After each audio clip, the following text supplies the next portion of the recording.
سلام، این منم، همونی که تا رسید هرمز قبل از هر کاری رفت بازارچه و این شال خوشگل سنتی رو خرید. آخه مگه میشه این همه رنگ و دید و دست خالی برگشت؟ سفر من به هرمز با این توک‌توکا شروع شد.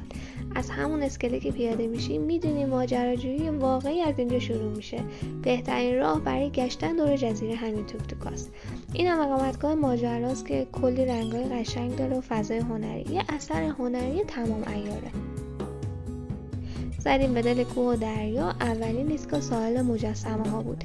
ببینید که چطور طبیعت با باد و آب این تندیسای عجیب و غریب و ساخته. انگار وارد یه موزه سرباز میشی.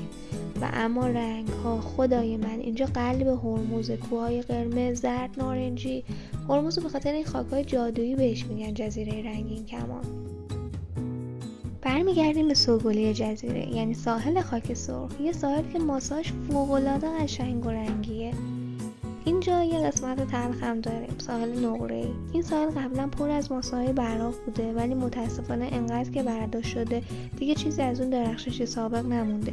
کاش بیشتر حواسمون به این زیبایی‌ها باشه و با خودمون اینا رو نبریم. بعد از این همه گشت و گذار یه چیز حسابی می‌خوایم. نگم که این سمبوسه میگوی هرمز خیلی خوشمزه بود. اصلا میارزه فقط واسه همین سمبوسه بیای هرمز.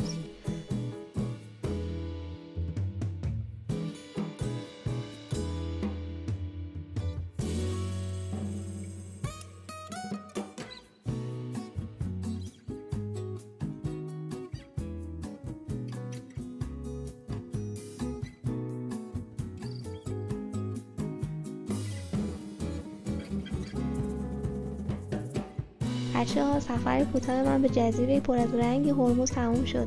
امیدوارم شما هم از دیدن این سفر رنگی لذت برده باشین. اگر این ولاگ رو دوست داشتین حتما ویدیو رو لایک و کانال سابسکرایب کنین تا سفرهای بعدی رو از دست ندین.